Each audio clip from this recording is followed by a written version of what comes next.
Hey, what's up, everybody? This is Dan Wynn with the Intentional Entrepreneur Podcast. I have a very special guest with me today. She's part of Outsource School and has been instrumental in growing that business and that community. And so I wanted to bring her on and have her share her expertise. And I'll share a little bit about my experience having them be a part of my business and helping me grow my team. So I'd like to welcome to the show Anna. Hey Dan, thank you so much for having me. I appreciate it a lot. My pleasure, and thank you for being on the show. I know you're very busy, but I want to say Outsource School has really kind of opened my eyes a lot more about how to use virtual assistants.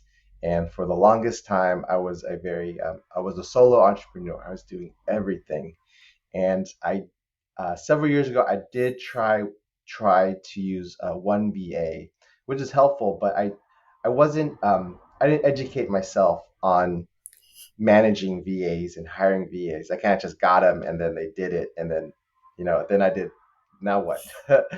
but I want to have you come on the show and talk about what VAs are, what you guys do for business owners to help help them be more effective managers of VAs, and share a little bit about the outsource school itself. But before we kind of get in all that, can you share a little bit about your background, who you are, and then how you got to outsource school? Yeah, sure. So again, my name is Ana Santiago. I am the current COO of Outsource School. Um, I've been working remotely for about 10 years now.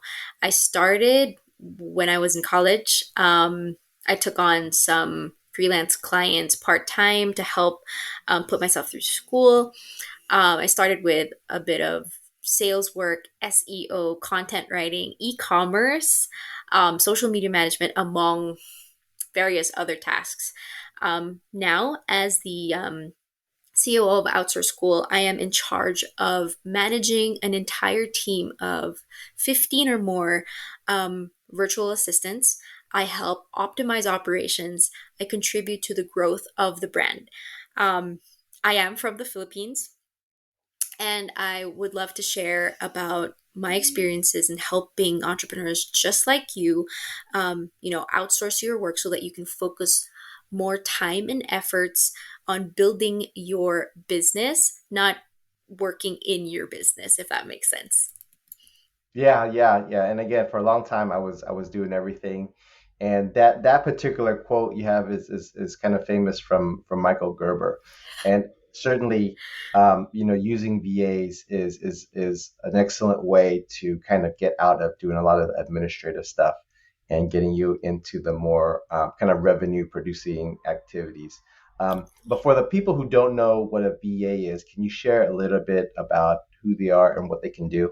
Yeah, sure. So, um, the question that I get asked a lot is what is the difference between a virtual assistant and a personal assistant, right? So the answer is there isn't any difference aside from the fact that the personal assistant works with you in the office. And we are learning more and more how there is actually no difference at all. Um, so, virtual assistants, there are three types. The first type is the followers. So they're there to follow your systems and processes in place, general assistants, sales assistants. And then we have the doers. These are more specialized, creative with skills. So these are the video editors, content writers, graphic designers, and then we also have, of course, there are other VAs that fall into those categories, but just to give you a few ideas, and we have the experts. So the experts are there to implement new things into your business. There are consultation agencies, marketing agencies. They bring in their expertise into your business. You don't need to teach them how to do their job. They know it, and you are there to follow their processes. So the follower and the doers are there to follow your own, um, and the only difference between the follower and the doer is that the doers are more specialized. You also don't need to teach them how to do their jobs. So again, Mm, graphic designers, video editors, web developers, content writers, right? So if you hire any hmm of those people, you don't have to train them how to edit videos. Okay, so um, virtual assistants. Another question that you asked earlier is, what can virtual assistants do to help you in your business?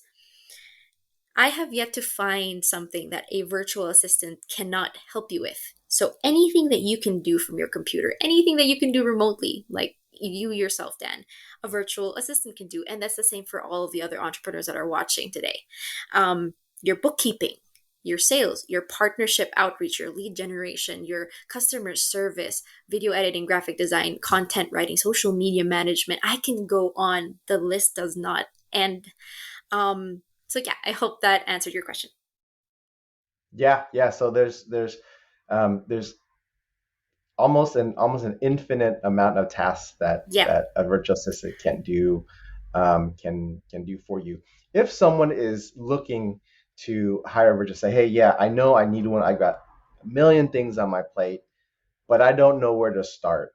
Where do you think is kind of like the low hanging fruit where someone who's never hired a VA before, like, I know I need one, but I just don't know where I need the help. Where do you think they should kind of start looking, or what questions should they be asking themselves to right. help them point them in the right direction? Yeah, that's a great question. So, at Outsource School, what we usually ask our members to focus on first is to list tasks. So, focus on the things that you do on a daily, weekly, monthly basis, the repetitive tasks. These are the easiest stuff to outsource. So, that's the first list. The second list, you list down everything else that you are not sure how to do yourself. So, again, I mentioned graphic design, video editing, web development, content writing. So those are more creative. You'll notice that the first list is um, tied to the operations side of the business. And the second list is more tied to marketing. So the first list is always the most um, easy tasks to outsource and can usually be done by one or two general admin assistants. It depends on what line of business you're in, of course, but those are the easier tasks. And you also have to understand the culture of the virtual assistant. So with Outsource School, we have our main system dedicated to teaching you how to or prepare you to make the hire. We have the whole interviewing process, the types of questions you need to ask to avoid mistakes in the future, our onboarding process. Now, a lot of entrepreneurs make this mistake, not doing the onboarding process. It causes um, turnover, and we all know that turnover kills businesses. So, just to give you a little view into what we do for onboarding, it focuses on the scheduling, your expectations for the entire role, um, issues. So, any potential issues that might come up in the future. This also includes their computer issues, internet issues, personal issues. We also go through communication. So, setting up proper communication channels, what do you expect of them, how to communicate with you, um, as well as culture. So, it's important that you talk about your company culture, your values as well with the virtual assistant, see if the values align with theirs, and you'll see if you'll have a good relationship from that. And then, of course, we have the training and management. So, a lot of entrepreneurs also don't know how to train their virtual assistants effectively. And then they think that, oh, the VA doesn't know what I want, or the VA doesn't know what I need. I better just do it myself. But the thing here is, if you have proper systems and processes in place, if you have your standard operating procedures, it's very easy to get AVA to help you pick up those tasks to free up more of your time. And then we have the management section, which covers several things like how to handle bonuses and raises, how to fire a VA, how to minimize the risk of using virtual assistants within your business, how to hold meetings. Why are these types of meetings important? And there's just so many other things that'll help you prepare for a virtual assistant. So if you guys ever need more in-depth help on what a VA can do for your business specifically, please reach out to me anytime. Dan has my email address. He has my booking link. We're connected over Facebook. So if any of you have any questions at all, he'll just say, "Hey, Anna, please help this person," and I'm happy to help anytime. Yeah, and I will say you've been very, very helpful with all the issues I've needed, helping with over at Outsource School. And I was so grateful to have the those trainings that you provided because again, like I I don't have like regular employees here in the United States, right? My first people I brought on were VAs, and so but I didn't know I knew how to kind of do the technical work in my business, but I didn't know how to manage employees, and so I think that's very very important. Like you said, high turnover is really bad for business, and what I was so grateful for to have what you guys provide through Outsource School was like obviously the onboarding process and the hiring, but then how to keep them right Yes. because they are essentially freelancers, right? And so there's nothing, unless you can build a really strong culture, sometimes they'll go for greener pastures or better pay or better whatever, right? So it's important for us as business owners, whether virtually or in person, is to have a good working environment that not always predicated on pay, right? But a good working environment where you feel a part of the team and feel welcomed and feel where you contribute to the growth of the company. Yes. Um, I'm actually happy that you mentioned that. So, part of the management process, or what we teach our members, is getting the VAs to buy into the idea that the business is their own, treating it like their own. And the way you do this is you have to build relationships with your VAs. They're not just your employees. So don't mhm. go to them and say, "Hey, I need this." And then that's it. When they do it, you don't talk to them anymore. You have to appreciate them, build relationships with them outside of the work, treat them like family. And that is something that I love about working for Outsource School, is that Nathan and Connor went the extra mile to get to know what I like personally in my life, what my daughter's name is, what my hobbies are, and they asked me how I'm doing outside of my work life. And that's when I knew that I found my home, even as a virtual assistant. And really, we're not permanently employed anywhere as freelancers, but for me, I found it. This is just like the last place I want to work for my entire life. And you want your virtual assistants to feel that way. And I remember, Dan, when you first started at Outsource School, um, you had no clue what was the right thing to do for your virtual assistants, how to manage them, how to train them. But I hope now, and I see now using like with my correspondence with Belle, your assistant, I see that you've come a long way from when you started. And a lot of the time, um, people think that when you say, "Okay, go hire a virtual assistant," they think it's that easy, but there's so many parts that they don't understand. And it is, yes, it's similar to managing a team that's with you in the office, but there are so many things that um, they overlook, and there are other areas where they they don't quite understand yet, and they don't know how to pull the potential out of virtual assistants and help them, help you build the business even more. Some of the greatest ideas comes from virtual assistants, but I see that their potential isn't being used because clients say like, "Okay, they're just there to do the data entry. They're just there to post my content on social media. They're just there to list my items on Amazon, and then they can just clock out at the end of the day." When you build relationships with your VAs, when you push them to their potential, when you give them opportunities for growth, when you keep teaching them new things, um, they bloom, and then you get a team leader or a COO, or generally just someone who loves the business like you, who comes in after hours or on the weekend, and you catch them there and you say, "Hey, what are you doing here on your day off?" And they're like, "I just wanted to see or check on some things, and because I couldn't sleep, or I was just excited about the new goal that we hit within the business." And it's when you hear that, it's the best feeling in the world. Yeah, yeah, and I'm always um, pleasantly surprised when I kind of get notices over the weekend. It says, "Hey, this has been done. This has been done." They don't have to do it, or they're not required to do it, but it's nice to know that. And I'm learning from you guys that I've built a culture where they're going the extra mile to do some of these tasks on their off days, and so just kind of um, building that type of business where people want to come in and contribute and really be a part of it is really important to, of course, reduce turnover, but obviously just to for the long term, build a sustainable business where you're Yes. not have to constantly replace employees. Now let's talk about kind of where we can find VAs now. Obviously, virtual is all over the world. Certainly, here in the United States, there are virtual assistants here. Europe, obviously Africa, everywhere across the world.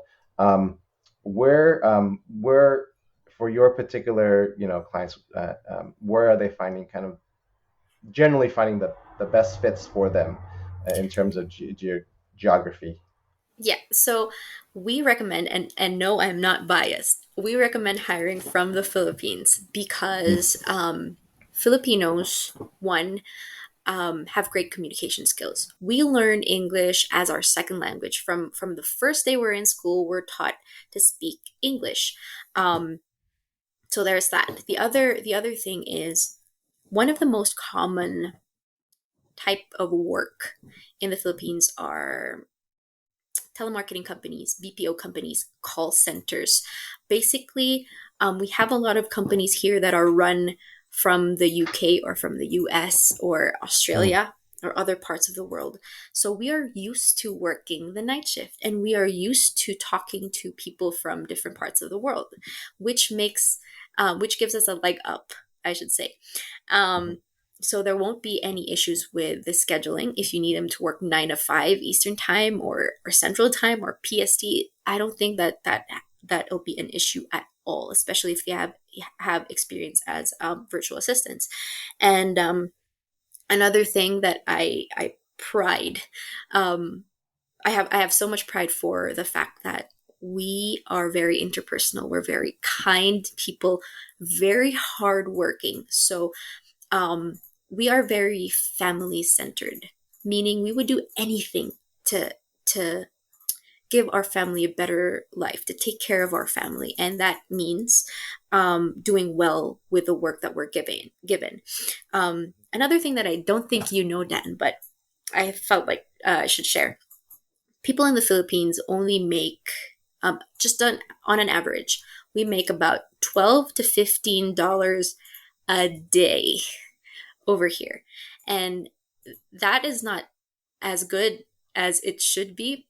We with that rate that we're given, we live paycheck to paycheck. No room for an emergency trip to the hospital. No room for any savings whatsoever. So, being a virtual assistant from the Philippines gives us a lot of opportunity, opens so many doors for us to improve our living. And I know that you guys have seen the news about things happening in the Philippines, so you guys know that we're not a country that is well off. So being given opportunities of working as a VA, like I said, gives us opportunity, gives us more comfort in our lives, and because of that, we strive to be the best at what we do for that opportunity, for giving a better future to our kids, if that makes sense. mhm. But again, there are a lot of virtual assistants around the world that are great. You get people from India or from Spain, and of course, we don't limit you from hiring just in the Philippines, but because Nathan and Connor spent most of their time. I think they spent 10 years perfecting outsourcing, and they felt that virtual assistants from the Philippines are the best match for work ethic and culture. Yeah, yeah. I'm glad you said it because, and I've hired from other countries as well. In my experience, I've had the best experience with people from the Philippines for exactly those reasons. as well. Let me, you talked about daily daily wages, and I want to ask you about maybe some mindset issues for business owners hiring overseas, right? Um, you know, rates can vary from $3 to even 20, 30, 40, $50 for very high level experience. But I think people, when they're first hiring a VAs, maybe even at $5 or $7 or $10, they're a little bit uncomfortable paying a rate because they are comparing it to, say, a U.S. minimum wage rate. Right. So, Yeah. what would you say to a person that is kind of like on the fence? Is, hey, I know I need this, but I'm not comfortable paying these such low wages. So kind of being on the other side, right? Mm-hmm. And maybe coaching this particular client. What would you say to them about their particular thoughts on Okay. them being uncomfortable paying those types of rates? Yeah, so you guys have to consider that we don't, the cost of living over here is much lower than the cost of living in the States. So, what I recommend is the rate range between $5 to $8 per hour. That'll give them a comfortable, not luxury, comfortable living, at least to start. So you can find general assistants for 5 to 8. This doesn't, of course, include the more specialized people like the social media manager or the content creators and such. Those have a little slightly higher rate, maybe between 7 to 10 per hour, but you can definitely find quality for $10 per hour and below, and they will be extremely happy with that rate considering that over here they make about $2 per hour which Mhm. isn't great. So yes, don't feel scared because of the rate and you feel like the it's a scam. I've talked to several people who feel like, oh, it's so cheap, it must be a scam. It's too good to be true, but it's not. It's really that's the rate that you can find quality assistance for. With that said, of course, you can find assistance for $3 to $4 because there are some people that feel that they can find quality people for $3 to $4, and yes, you can. It is difficult, but there are marketplaces where you can find them. The only thing that we found when hiring for 3 to 4 per hour is that they will jump at the opportunity to earn more. So there's a possibility that they may leave you for another client if the opportunity presents itself. So just make sure upfront you ask them if the rate that you are offering, they'll be happy with it and they won't leave you for another client. And of course, give them the opportunity for bonus and raises if they do well. Build these relationships. Again, we said that it doesn't always matter how much you pay the virtual assistants. What matters is you make them feel like they're part of something bigger. They're part of building your company. They're working with you and not for you, if that makes sense. And you get them to buy into the idea that the business is also theirs, so they take care of it. And most of them will value growth over money, but of course, take care of your people. If they prove to be rock stars, make sure that they're taken care of so that they won't leave you, like Dan said. Motivation, giving them the motivation to stay with you. And we noticed giving raises every 6 to 12 months and bonuses twice a year is more than what they would usually get with other clients. Speaking from my personal experience, Nathan and Connor are the only people who actually gave me a bonus mid-year and end of the year, and in my 10 years of working for other clients. And I've never been happier working for a client in my life. And you can ask these VAs, who is your favorite client? Why? And from their answers, you can learn to improve. I mean, it doesn't matter if you're starting out and you don't have experience with virtual assistants, you learn and you grow together. Ask them for their feedback. Again, some of the greatest ideas come from virtual assistants. You just have to listen and make room for them to grow within your business. Right, right. You mentioned bonuses earlier, and this was something that was brought up to me when I interviewed my last VA, and I didn't know about it, and I asked you about it. But there's something called the 13th month. Yeah. So can you share a little bit what about what the 13th month is for VAs? Yeah, sure. That's another question that I get asked a lot, actually. So the 13-month pay in the Philippines is equal to 1 month's salary and is usually given before Christmas. But as clients, because they're freelancers, you are not obligated to give the 13-month pay. But we recommend that you still do to give them the extra motivation and to thank them for their hard work during the year. We usually split the 13-month pay into two, so you give them a portion in the middle of the year, and then the other portion at the end of the year. Um, Give the smaller portion in the middle of the year and the bigger portion at the end of the year. So let's say they make $500 a month.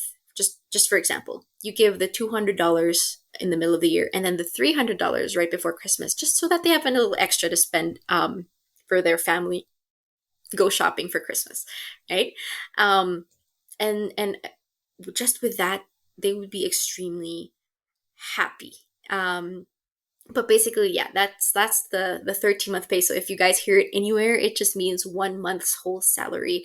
You're not obligated to do it, but we do recommend that you at least try to give your VAs bonuses. It doesn't have to be exactly equal to a month if you're not doing too well in your business. It also can be more than what they make, because you're happy, you really want to thank them for what they do within your business. Then you can give them more. It's just like a standard recommendation that we give to everybody. Right, right. Um, I want to ask a question that is always on someone's mind is like, what about security? How can I trust this person? And honestly, for a long time, I had trust issues too, until I just kind of let go, and just put faith in the person I was hiring. But I'm sure maybe you get this question a lot. It's like, hey, how do I know that I'm dealing with someone trustworthy, that they'll care for the information that I'm giving them because they have access to sensitive information, that they will protect it as strongly as I would protect it. Right. So 90% of the time, these virtual assistants are more focused on um, making a life for themselves and helping their families rather than ruining your business. But I do understand that you where the fear is coming from. And there are systems and processes that you can put in place to minimize the risk. So, one, giving them access to what you want them to have access to. So, limiting their access, using platforms like Google Drive and Slack for communication, and LastPass to share passwords so that from there you can just reset everything if you have to let them go. And the most important one that I can share with you guys is, again, building these relationships with them. Once you have a friendship with your virtual assistant, they won't do anything, especially Filipinos. They are I should say I'm a Filipino myself. We are generally very sweet and kind and loving people, and we don't want to cause you any harm whatsoever. Of course, it is a different story if the client and the VA get into a fight over the client not paying them, or other issues like that. But if you don't run into any issues like that, you shouldn't worry. And again, if you do need to let go of your virtual assistant because of any issue, you do it when they are not online. Remove their access to everything, and then you talk to them saying, hey, it's not going to work out, we wish you all the best, right? But Right. what works a lot of the time, 98% of the time, is building these relationships. It lowers the risk tremendously. Of course, there will always be a little bit of risk in whatever you do, but the risk is worth it if it means that you save time. So, another thing that I like to ask members and clients of Outsource School is, When they tell me, I like things done the way I like things done. I want to do it myself. If you want things done right, do it yourself. And then I tell them, okay, but how can you build and scale your business even further without any help? And if you're thinking about saving money, doing things yourself and saving money, not paying for a virtual assistant, not hiring any help because your budget is tight, how much is an hour of your time worth to you compared to hiring a virtual assistant for $5 to $7 per hour? Do you value your time less than that or more than that? Imagine what you can do when you wake up each morning and your emails are already cleared. Imagine what you can do if your calendar is organized, even just the simplest things like that. Or what would you do with the time that you usually spend checking your inventory, making sure that you have stock for everything, updating your listings, making sure that the pictures are Amazon approved because Amazon changes a lot of things all the time, right? Hmm. So, Yeah. what would you do with that extra time, even if it's just 5 hours a week? So, even if you only spend $25 a week paying your virtual assistant to come in 1 hour a day to check your inventory, see if everything is right, check messages from your buyers, making sure your emails are answered. $25 a week. What what could you lose, right? Right, right. And then, for even when I had the VA too, it was kind of I had to break my own mindset was, um, you know, what I'm training the VA to do. It took me longer to train and create the system than to do it myself. But you kind of raised a really good point is like it's I'm not training it, I'm not doing it for that particular task. I'm actually doing it for the hundreds of tasks that comes after this one that needs to Mm-hmm. be redone. And so if it's 5 minutes here, it take me 5 minutes to do, right? It'll take me 20 or 30 minutes to create the SOP, but the next task I don't have to do. So I say 5 minutes. Exactly. Next one. So I'm kind of making my time back in the 6 times my VA has to do it, and then everything else is just kind of just time profit for me. But Exactly. it did take me a long time to kind of break through that particular mold. That's just the way I am. Yeah, So and you don't actually have to build out the SOP 100% all the way. So the funny thing is when I joined Outsource School is Nathan had this 11-paged SOP for me to read on Google Docs. And it's like he just scribbled down all the important reminders for me in a Google Doc. And I was like, okay, Nathan, I've mastered your processes and what you like done and how you like things done. I'm going to recreate this SOP. I'm going to improve it. I'm going to update it. So I created a combination of text, video, and images in one place. I cut it down to 3 pages with everything that he wanted me to learn. And my point, what telling this story is, you just have to have the base standard operating procedures, how you like things done, important reminders, have them do research on their own so that they can spend their own time training instead of you spending your time training them. And then over time, they can update and improve your systems and processes themselves. You don't have to do the updating and you don't have to create any other SOPs aside from that. So once they start working for you and you have a new task, new responsibilities, you can just say, hey, Anna, there's something new that I want you to handle. Find a good process for this. This is the goal. Okay, this is the goal. This is what I want the end data to come down to come out to.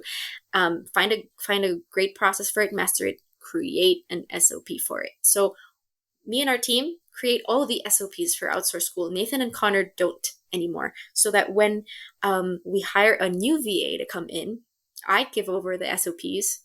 I just give them the important reminders and ask them if they have any questions. And then when I see them doing the task and if I see some way that they can improve it, I just say, hey, I got a tip for you. This is how I would do it. Maybe you can try it and see if it feels better that way. And that's the same thing that you guys should do. Most of the time for training, let them do it themselves. Give them the SOP. Give them let them do their own research. It's just for the first VA that is most difficult. And then after that, the first VA can train the second VA and the third VA and the fourth VA. It's just like a train. And then eventually your first VA becomes your team lead. And then when your team grows bigger, they become your chief operating officer. And you can take 2 week vacations. Connor just came back from his honeymoon, and he was like, "Wow, you guys handled everything for the 2 weeks that I was out." And don't you guys want to feel that way? I mean, trusting your team, even if they're remote, enough to take care of your business so that you can go to the beach for 5 days, spend time with your kids, or your husbands and your wives, right? Because I know as entrepreneurs, I bet your husbands and wives and kids are asking you to spend some more time with them. So outsource anything that you can. Focus on the more repetitive stuff, the daily, the weekly, and the monthly repetitive things. Those are the easiest to outsource. And you will thank us somewhere down the line. I know Dan does. I know that Dan really does. No, I went on vacation a while back, and I was kind of sharing with my friends, and the last time I took a vacation where I like didn't do any work was like 10 years ago, right? So that's one of my goals is to, with the help of Outsource School and my VAs and my team, is to make sure my business keeps running and, crossing my fingers, making money while I'm gone Yeah. so that I can pay for my vacation and then, give bonuses to my staff. So yeah, that's the ultimate goal for me, to kind of step away and have, not obviously not just VAs, right, but my other support staff and, other professionals here to help me here. Okay. The next thing I wanted to ask you, you talk about letting really briefly about letting go, and your team. So maybe if we can just touch a little bit about, maybe it's not working out, you know what's the kind of the best way to let a VA go? um uh how should I put this? Uh Diplomatically, I guess, or but I'll defer to you, as you're in this, you have the expertise. Like, what have you seen the best practices about how to let someone go? And you mentioned, like, when they're off, and so you can lock them out of the acts to the systems. But, like, how about that tough conversation you have to have with them? Yeah, no, it makes sense that you want to ask that question. Okay, so um, given that you followed your onboarding process, setting expectations, making sure that they are aware of the responsibilities, making sure that they know what to do and what they should not ever do. Okay, the first offense, if you see something that goes wrong within your business, you go back and you reset these expectations and you tell them, hey, I really want to work with you. I really want to see you grow within the business, but these are the things A, B, and C that we need you to improve, right? And always come from a positive place when you're giving your VAs feedback. First, appreciate all their efforts, appreciate them for what they are doing right before you go into the details of what they're doing wrong.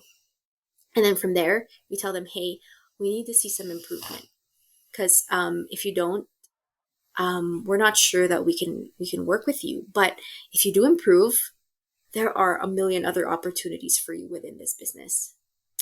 And then if they do it again, you have that talk one more time. So usually what happens within our team is I give the first speech. If I see something happening within our team, I give the first speech. I'm like, okay, I'm not going to talk to Nathan and Connor about this just yet. I want to see you improve, since I'm the team lead. I'm responsible for you. I watch your tasks and your responsibilities, and this is what I noticed. And we need to turn that around. And you got this. I have faith that you can, and this is a really great place to be. And then after that, if I see it again and I'm like, okay, I've given the talk, I've been nice, I've given them the opportunity to change, then I tell Nathan and Connor, and then Nathan and Connor have that conversation. Usually it's Connor Hmm. who talks to them, asks them what's going on, tells them how it's important for them to do their jobs right within the business, or else they will be let go, and you might have to replace them, right? And Hmm. then if it happens again, remove their access on everything, change the passwords when they're offline, when they're not around during the time that they're not on shift. Um, Close down any email accounts that they have, possibly remove them from Facebook or your Seller Central accounts or anything like that. And then when they come in, before they come in, just tell them, hey, before you start any work, we need to talk.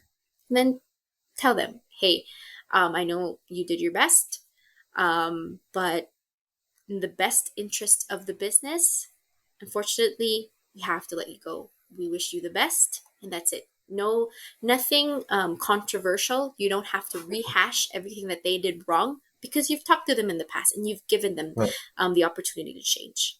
You just say, after today, we will no longer be working with each other. There is no, when you're working with freelancers, there's no contract. You don't have to give them notice if you have to let them go. It's just part of it. It has its ups and it has its downs. So one, you can just fire them when you want to, and you can replace them when you want to. Um, but also just be careful. Make sure you set these expectations with them. Make sure that you have this culture, because again, if they're not happy with you, they can also drop you at a moment's notice. So it goes both ways there. So that's why it is important that you guys jive and you work together, building this relationship so that it doesn't happen. You're happy, the VA is happy, your business is happy. Right. All right. We are here with Anna from Outsource School, and we're kind of getting towards the end here. So, we've gone all the way from kind of why you should have one, all the way to having to let one go. Is there anything else that we missed that you want to add to someone that is looking to hire a VA? Yeah. So, again, I mentioned earlier, if you guys have any questions about your business specifically, you can reach out to me over email. It's Anna, ANA, at outsourceschool.com.